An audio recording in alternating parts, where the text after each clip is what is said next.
I'm Jim Casio. How you doing? I'm Frank Henderson. And I'm Bill Monaco. We are 86 This.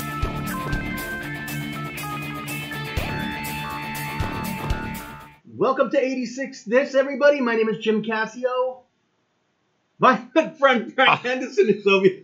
Frank hasn't been doing this for a very long time. We are in 86 This studio. We haven't been here for a very long time, right, Frank? Oh, yeah. You forgot the intro. I did. I dropped the ball on that. How the hell are you, man? We haven't talked in a long time. I'm very excited to be here. And we got our good friend, Tom Christie. Tom Christie, who I started in this ridiculous hospitality business. It might be because of you that I'm here. It's all my fault. I take full culpability. And Tom does a multiple of things. It's crazy, right? Yeah. He's like the busiest guy in show business. What an endorsement. But no longer in the hospitality field. No. After about 35 years in various restaurants. I started at one. And Tom, this is a pretty good story because I'm watching a video, actually a documentary that kind of changed my music vision, and I just give Tom a text. What did I text you? Beatles? Just the word Beatles, yeah. Just Beatles. And I think you responded like brilliant or well said. Yes. Because I'm watching this documentary called Get Back, which I highly recommend. Did you ever watch it, Frank? No. Are you a Beatles fan? No. Do you know a Beatles song?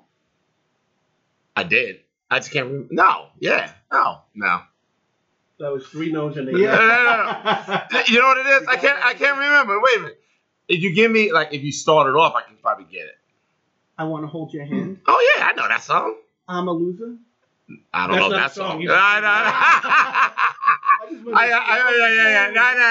It wasn't on the word. All right. Yeah. I hold your hand. I know that song. Come on now. How about this one, Frank? How about this one? What? How about this one? Let me hear. Here we go.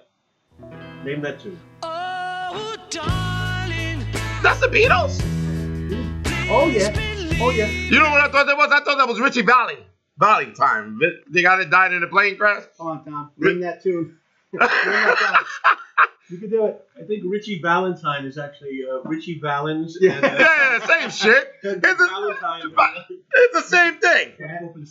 And I have to tell you, watching that documentary, I was not a Beatle fan. Tom's always been a Beatle fan. And we played in a band together, too. Oh, what is that? Well, let me see that. Oh, that's very cool. Is that real? I like that. Yeah, it's a rub-on. Oh. Show the Quick camera. story about this. I got a call to audition for the Beatle band that I'm currently in called Penny Lane. PennyLaneTribute.com. Anyway, I got a call to audition. Right. And I go down to the studio where I'm going to do this audition, and the bass player hadn't arrived yet. So he gets there. Damn bass players. He gets there and he's looking and he sees this on my arm. So he told the guys afterwards, he goes, "Boy, that guy must be desperate. He colored his arm." He put a stencil. Anyway, I got the job and I can't thank them enough. Nice.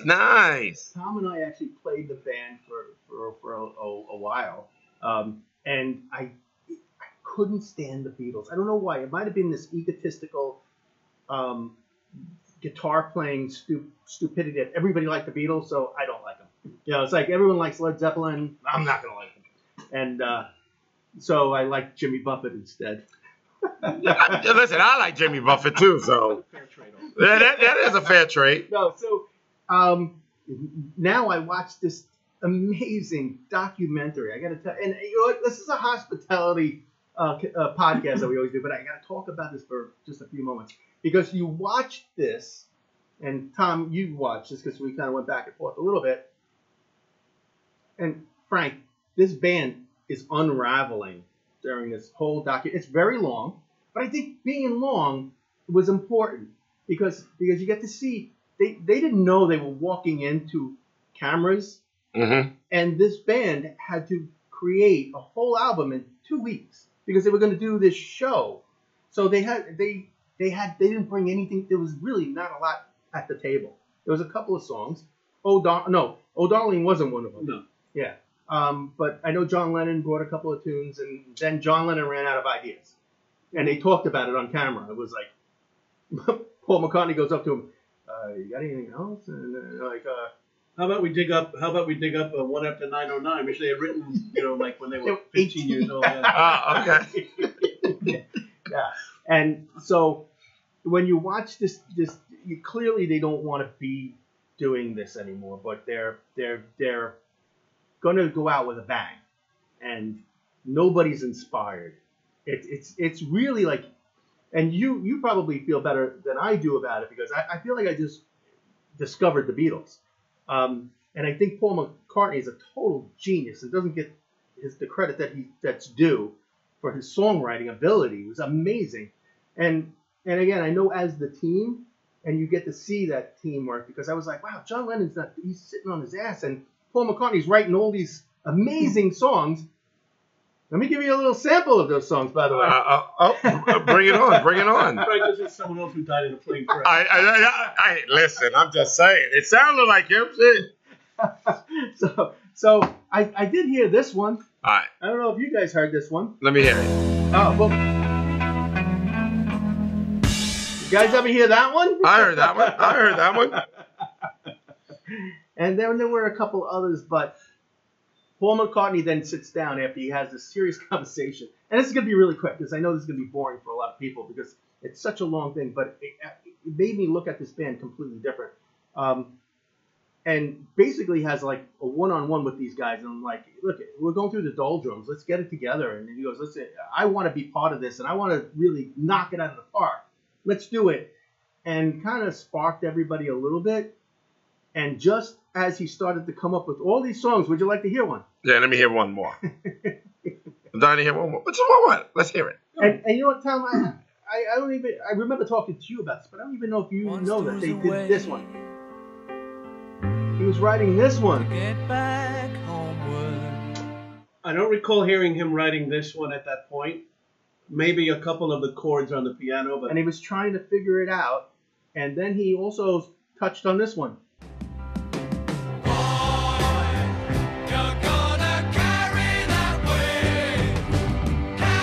And he was like, the song should go into this other anthem kind of feel to it. And John Lennon's sitting with Yoko. yeah. Yoko. She's like Yoko. puzzle And then- knitting or something. And then Paul sits down at the piano. I don't know if you guys know this one. When I find myself in times of trouble, Mother Mary. Let it be. There you go. Let it. Listen, I'm a Beatle guy. You know what I'm saying? You're bugging me. So. And he starts to figure out this song while John Lennon. They're talking about if they're on a stage with plastic cubes, clear plastic cubes. He said, and then I can have them afterwards.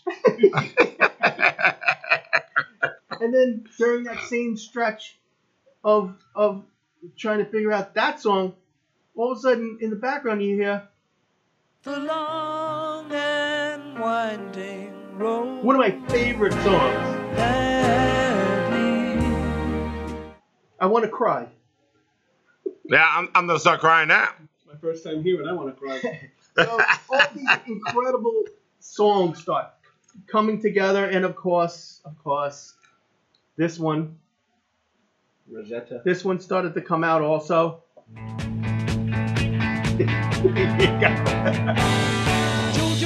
The name of the documentary. Do you know this one, Frank? Oh, I love this one. All So in those couple of days, Well, that one. amazing songs came rolling out of that band.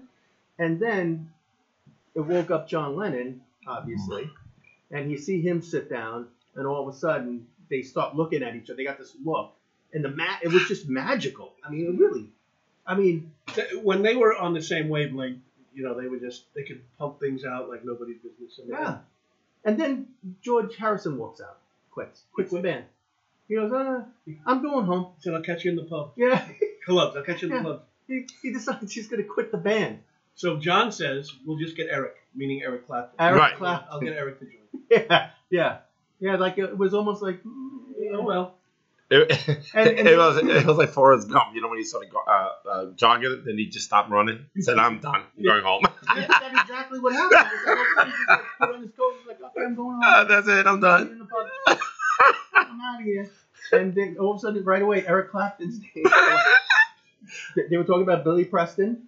Well, Billy Preston. Do you know who Billy Preston is? Yes. Okay. All right, what song did Billy Preston? Listen, I'm not good naming them. Nothing from nothing. No, yeah. See, that was actually that was that was one of my wedding songs. But they bring him in, and the guy totally translates. He's the fifth Beatle.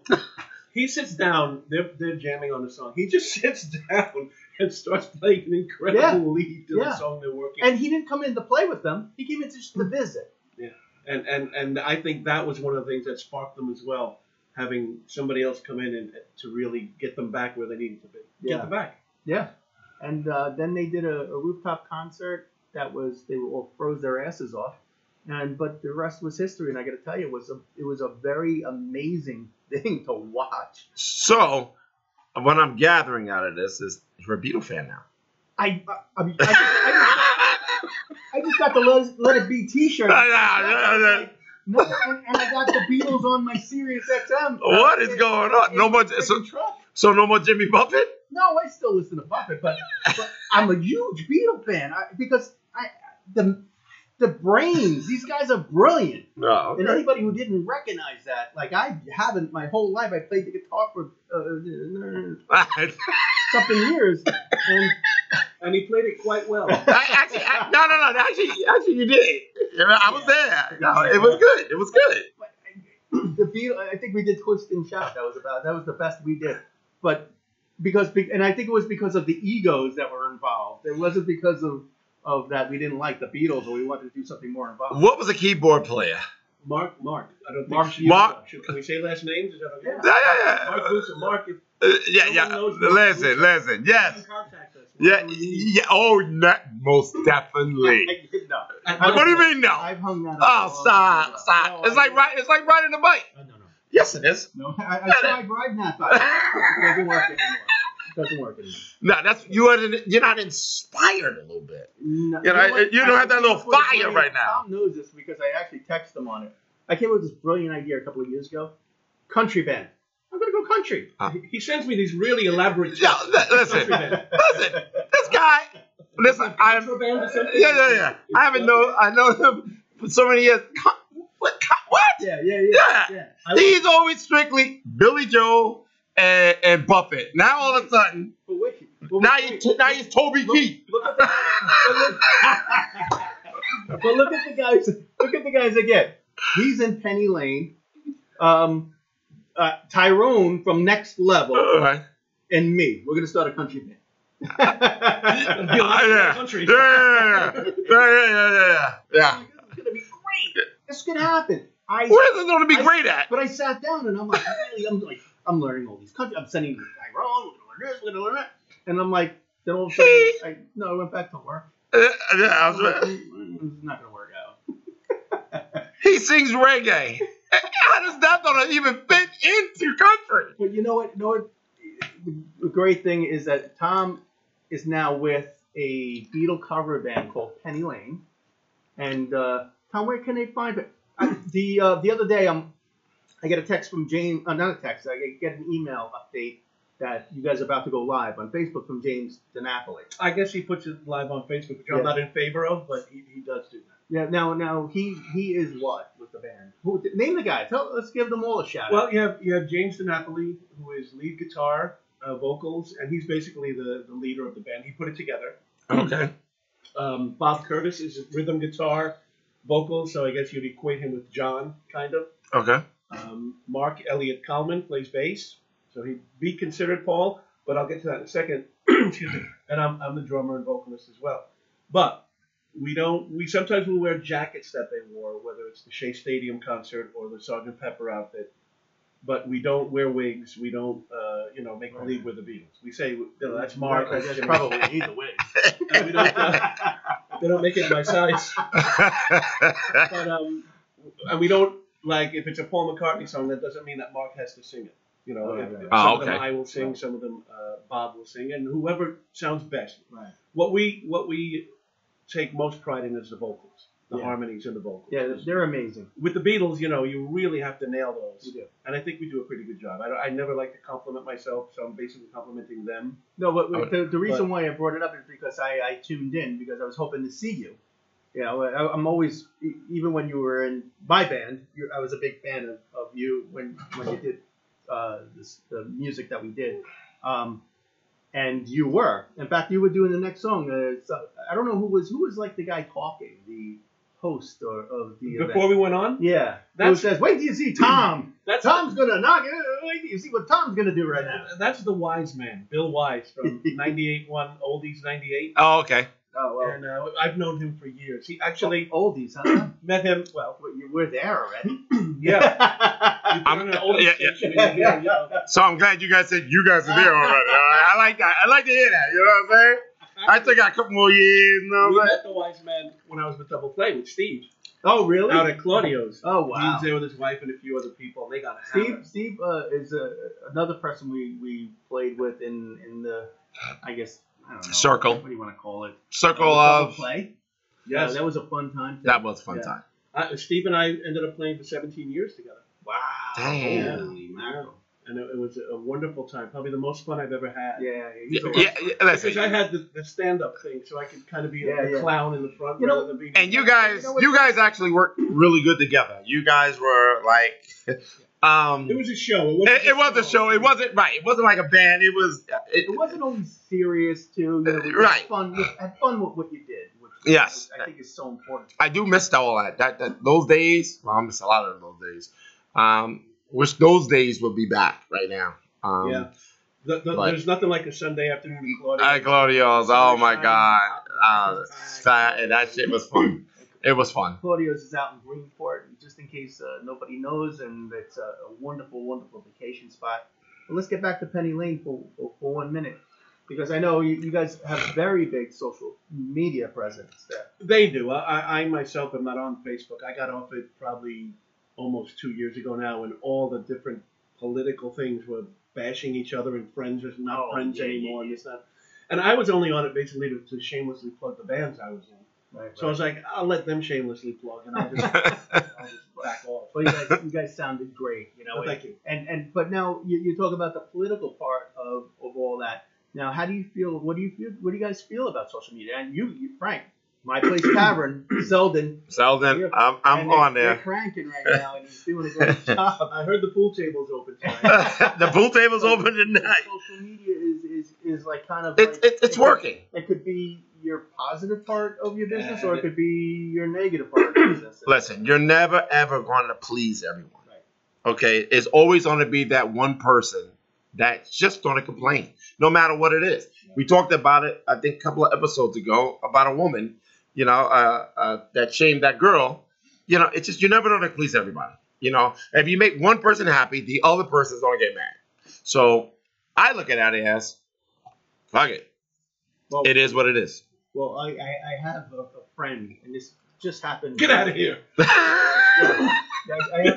Breaking news, everybody. I got a couple. I don't have a lot, but I got a couple. What days you got to visit them? And it's so funny because I don't realize they're friends until they come back all of a sudden after like 10 years of not seeing them. Wait a minute. I've been to see you in at least 7 different restaurants or whatever. He didn't mention no names. He was just like, yo, yeah, Yeah, no. You know what? But I've started my career with you guys, and it's and here we are. We're doing this. Here we are. This is awesome. These guys are all old. You know, still got my hair. You know. I got it. So, Jimmy, we go back 31 years. 1991 Wow. is when Red Lobster Islandia opened. You Yes. were a host. Yeah, I started You were as a host, and it was good because he was, even at that point, he was older than the other people coming in. I don't mean that disrespectfully. Right. You know, you have all these 17-year-old girls. I want to work, and I want to be the hostess. I can be a hostess.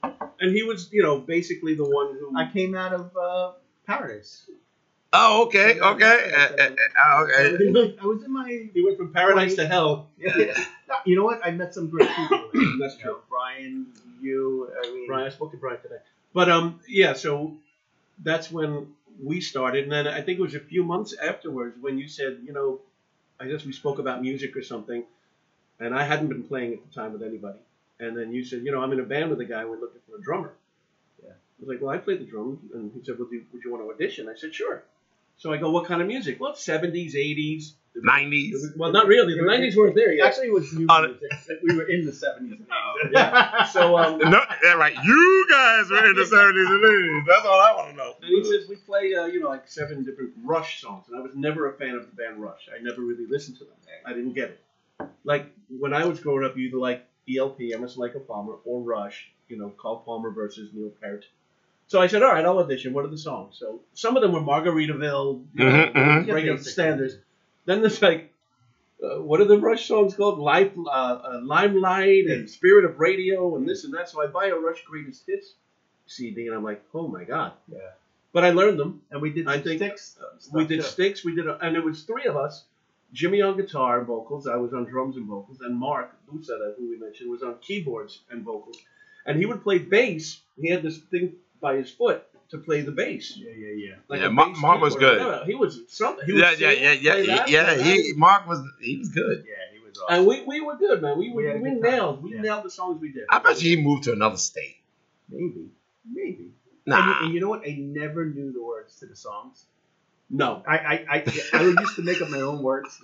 I used to have people come up to me with the words on a sheet of paper, like, that would come see us on a regular basis and, like, read off of this. Oh, wow. Wow, what? I was making up my own words. It was fun. When I'd have to sing harmony with him, I would just hum.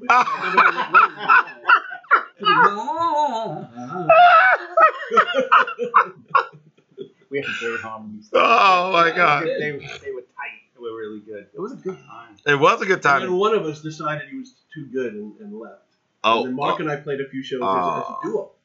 Yeah, it was time for. It was almost like I had to stop. I was getting like I had that family starting. Oh, that's what it is now. Yeah, that's what we're going with. Yeah, that's where you go. It took a long time for me and Steve to kind of get together. I knew Steve because Steve from Double Play to get together. I knew him. We played a few times at Paradise because he came open mic night. A couple Where is this Paradise? What is that? That was I owned like a bar and dance club kind of place. Where? In Oakdale. You never was there? I don't believe so. Yeah, we had it for a couple of years, and it was too much for me mentally because it was too crazy, busy. It was. Cops, right? It was like everybody was trying to close us down. I had enough of it. But we had an open mic night. Steve came to play, and a bunch of other people. Who's Spinning Infinity? Scott Goldstein. Scott Goldstein came down, yeah. Scott.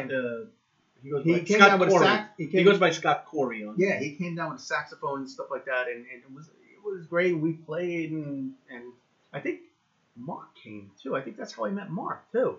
Like there was so many people coming in to play, and so I knew Steve, and I went to see him play at different places, and then one day I said, hey, how about if I start booking us? Because Steve was a very low key band guy. It was like I only play here. And I'm like, he's setting his way. Yeah, I can only. And I said, listen, I'll book us other places, and how about we play together? And he goes, all right, if you can do it, let's do it. And we went in his basement one time. We played a couple of tunes, and the rest was history. And I met Steve. Jimmy introduced me to Steve. Yeah. And at the time, Steve was playing with Manny, was the percussionist in Double Play. Remember Manny? I don't remember Manny. He had like long hair. He played congas and stuff. Like he would play congas to Yesterday. It was really weird. So I would, after you introduced me to Steve, I'd come see them and he'd invite me up to sing a song, or two, whatever. As shy as I was, and eventually, Manny was going to be away for 3 to 5 years, and Steve asked me 3 to 5. So Steve said, do you want to join while Manny's away? So Taking a vacation. I said, I'll have to buy some stuff. He said, all right, let's go. Let's go to the music store. I said, all right. So we learn the whole set, and we start playing, and it evolves into us back and forth with the chatting and kidding with the audience and everything. It was a good show. It was a good show. People would come and say, a lot of the songs you do are the same, but things you guys do are never the same. It's always a different show. So Manny ends up coming to Claudio's one day. We didn't know it, and he got really upset because I had my timbales and my thing and my congas. Yeah, you had a nice setup there. And I guess he didn't. And Steve, all along, the agreement was when Manny was back, I'd be gone. Right. And Manny just saw that, didn't say a word to anybody, left, and then Steve never heard from him again. So I stayed with him, and again, we did this for years and years and years. And Steve is still out there playing. Yes, he is. He's amazing. He's got like a girl singing now. It was amazing. Double Play, go check them out. Check them out on doubleplay.com. DoublePlayEntertainment.com. But I think the last time he updated it was 2006. You're still in the I'm still on it. Yes. But now, how do you guys feel? Like, again, you're talking about social media. Again, the pluses and the minuses. Because I have a friend. This is how this all came about. Is that just recently had a little bad publicity on social media, and this is where it can go so bad. Is that they said, and it's a very popular place, and they talked about they were being roofied in the place, and they called the cops. The cops got involved. The place was raided. The place was closed down. Didn't happen, but it gained momentum. And the only reason why I know this is because they actually called me and were like, "What should we do about this?"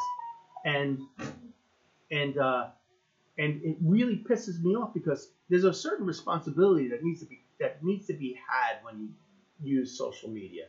I mean, you can really take a place and turn it on its ass, or it could be successful. But it's only, and it, Frank. We've been successful in our world in certain places, in Tequila Jackson's and that.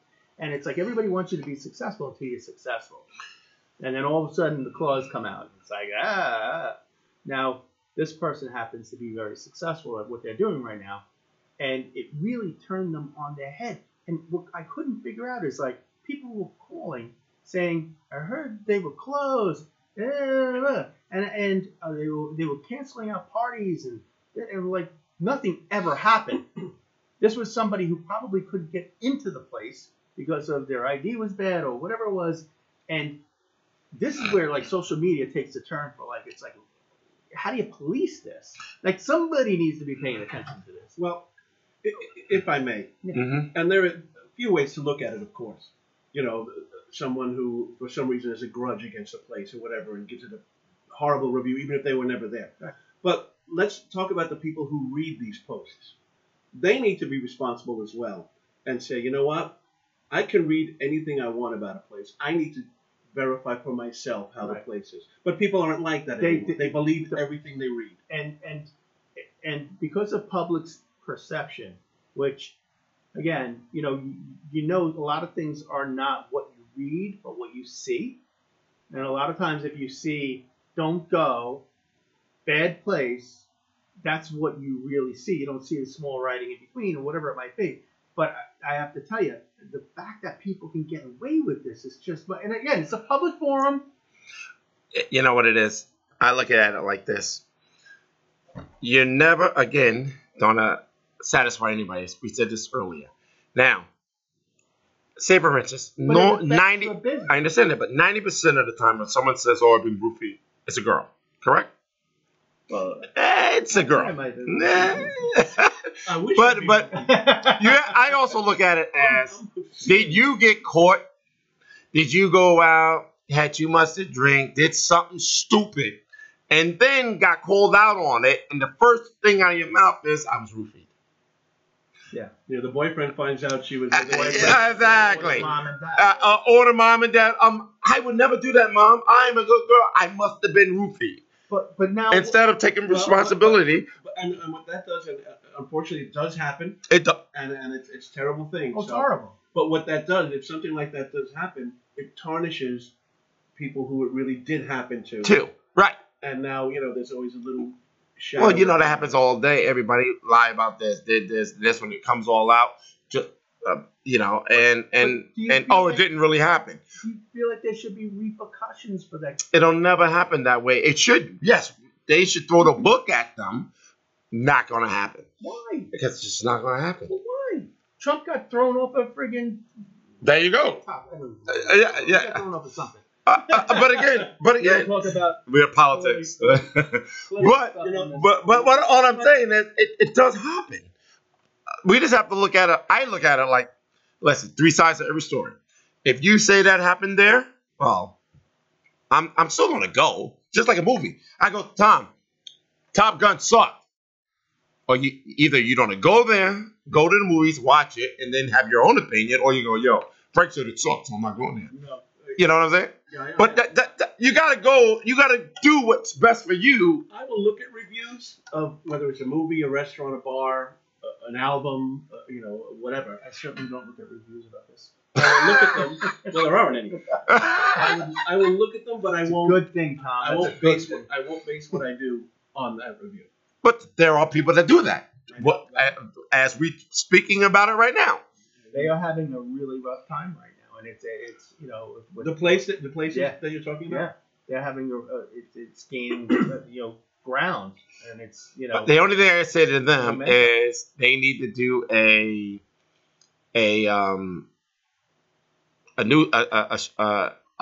news media, a podcast or something, and lay the law down. Listen, this would happen with facts. Yeah, and you don't want to defend something that never happened. But you need to call that person out. Right. Listen, I agree that all parties that if they're wise enough to put their name out there attached to the slander or whatever it is, listen, you deserve whatever's coming to you. Right, exactly. You're hurting somebody else. But again, call that person out. Okay, all right, let's all sit down right here and then let the truth be told then. 90% of the time, either 2 things going to happen. Not going to show up, or they're going to clam up. Oh, I didn't say it like that. You got to put them on, I call it blast. Put them out on blast. Yeah, something you hear a lot is, that's not what I meant. Or, yeah, exactly. I was joking. That's not something you can joke about, because obviously it's affecting your friend and big time. His or her business. Yeah. Which I can't wait to hear what it is off air. And you guys are on social media all the time. Mm-hmm. I mean, you're like the Steve Harvey of the bars. You really are. Listen, Steve Harvey of bars. You got like Family Feud. Oh yeah. He's got everything going. Listen. My place, Tommy. Listen. I'm the Family Feud thing looks cool. Oh yeah. Listen. You got the TV set. You got the. The funny part about it is, it's you got to buzz in the whole 9 yards. But you can visit us on myplacetavern.com or myplace tavern on Facebook. Listen, I didn't want to be. You ever go to the bars when they have trivia? Yeah. You all sit at the bar and he talks and you guys write down. How fun is that? This is why my friend Sal, closest friend Sal. He's a karaoke host. He works 4 nights a week doing karaoke. Mm-hmm. It's a huge following, incredible. And a few years ago, we said, where can they find Sal? Might as well plug him. It's Crazy Karaoke. So KARAZEE karaoke.net or Crazy Karaoke, I believe, on Facebook. Okay. 4 nights a week, if not 5. And so a few years ago, we're talking, and we had been out one night at a trivia show. It's like, how many nickels make, $1,000? Right. I'm like, what? So we said, why don't we start Crazy Questions? And we had this trivia show, and we had it for probably 1.5 years, 2 years. And it was what's that? Like if you look at things and plus you would hear things, visual. Oh, yeah, right. Okay. And it would be so much fun. We would play a song backwards, say, okay, what song is that? Or we would have questions like fractured flags. Oh, no, it was called flaming flags. Flags. I get it. And it would be like a flag that's on fire, which you shouldn't do. And you'd have to figure out what country it is by the pieces of the flag you could see. Oh, nice. Or we would have back of the rebus. It was like a rebus, like concentration, where you have things that make words and phrases that Nancy, my wife, hates. So we had, things like that made it so much fun. Right, it made it fun because sitting there just writing and they talking to you is boring. Nobody's gonna do it. It just so we found the company that has everything. You buzz in, buzzers. It's questionnaires on the TV. You buzz in, and it's also at the end of the tournament, the winner takes $500 home. Okay, so yeah. Every time you play. It goes as you start off on a Monday, and all the teams battle with Jeopardy. The 5 highest scores go to Family Feud, and Family Feud. Then we drop down to the last 2. The winner of the last 2 with $500. I love that. That's my point. I have a couple of friends. We love going to trips. That's my point. Now that's the reason why I came up with that like that. They post also some live Facebook. Yeah, go online. And I'm like, this is awesome. It's like real family. Real Family Feud. It goes and services and ding, the whole 9 yards. Okay. Awesome. Every other Monday we do it. And you do Jeopardy also? We do Jeopardy too. Well, that's the first round, he said. Ah. Yeah, first round is Jeopardy. If you listen. Both of it's good. But it's fun. You know why? Because everybody laughs at everybody on the TV. They go, well, how could you say that? Right. How can you say that? Oh, I knew the answer. Really? Okay. I watch it right in my spot, and you guys are saying the same shit the other people are saying. Okay. Here's one question, and we'll move on.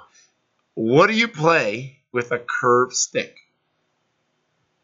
With a curved stick? What sport? What sport? Well, in hockey, your sticks are allowed to be curved. There you go. Wait. Isa has the answer. I was going to say hockey stick. Right, hockey. Okay. So this guy goes soccer. I didn't even know soccer had a stick. Yeah, soccer. Soccer. That's maybe you thought it was a stick. Maybe you thought it was something that rhymed with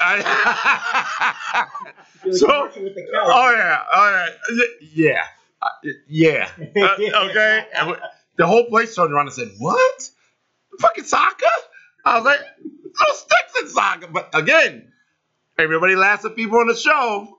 Okay, but then when you're up close and personal, shit happens. Now let's bring that into social media. Now that guy, let's say they laugh at him, make fun of him. He goes on to one of those things and says, I was at my place tavern, I was insulted, I was made fun of, without saying it's because he said soccer for a curved stick. Right. So these are things like you said. You're talking about how it can really. Yeah. What about the people working there? What about the people who sometimes bartending or serving is a part-time job? Mm-hmm. What about a lot of teachers go through there, and the teachers, the school district hears about where they're working, and it's like, holy crap, what's going on there? Right. All of a sudden, it's like this is not a joke. I mean, that's why it's like, listen, I get it. It's a public, forum, and like this is also, and we try to be as diplomatic as we possibly can, and we're mostly hospitality. We try to help the hospitality business, and we try to promote the hospitality. That's why we go to all the places for free, all these restaurants. But there's got to be something that people that can be done, that you can't just kill a place like that, or say, hey, the bartender at this place served me this or gave me this and I passed out later. You can't. Come on. Unless there's a police report, you went to the hospital and they said you were roofied. There's nothing. Nothing happened. Well, and the way the world works today, that's not going to happen. In the past, before social media, I guess some will say saved the world, some will say destroyed the world. In the past, if you had a bad experience at a bar... How do you feel? Did it destroy or did it help? I think it's cool that I can look up basically anything and have the answer instantly, as far as that goes.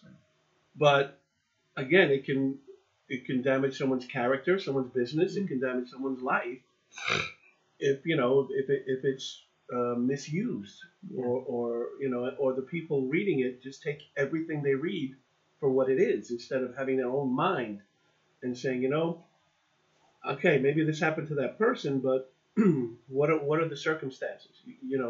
Is there a rebuttal? Is there anything? Like Frank said, there are 3 sides to every story: my side, your side, and the truth. True. Mm-hmm. So, what was I even talking about? We were all thinking the same thing. No. But you're not. It's not gonna. What you guys are asking for is never gonna happen. I remember before social media and everything. You had a bad experience at a restaurant. You'll go home immediately. You're really upset. I'm gonna call them tomorrow, and I'm gonna give them a piece of my mind. Day goes by, a couple of days go by. Usually after a week or 2 weeks, you're just like, I'm not going to go back or whatever. Now you can be sitting at the table or at the bar. Mm-hmm. You're mad. I just got French fries that were so greasy. They were so greasy. I could comb my hair with them or whatever you want to say. It's just instant now. Yeah. And you're not just telling one person. They used to say, hey, if you have a bad experience, they'll tell 10 people. No, and you can tell 10 million people in one push of your. And you know what sucks about all that is like you got people who struggled coming out of the pandemic. We finally, no masks, no mandates anymore. The world, we're free to do whatever we want to do right now. And now that, and I feel like those idiots have come back to the social media, whether it's Facebook or whatever it is, and they're condemning the people who work their butts off.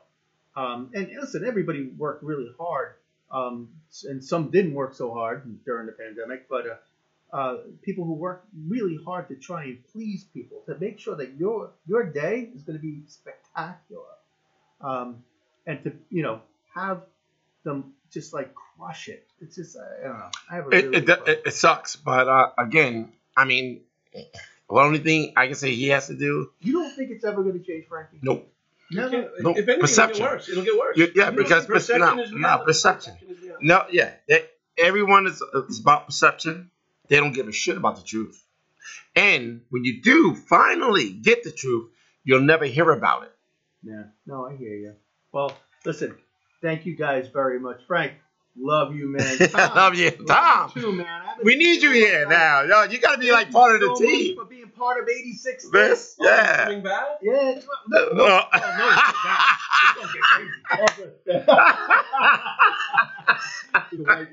Thank you. Well, you know what time it is, Frankie, right? Yes, I know what time it is. It's 86 Bliss.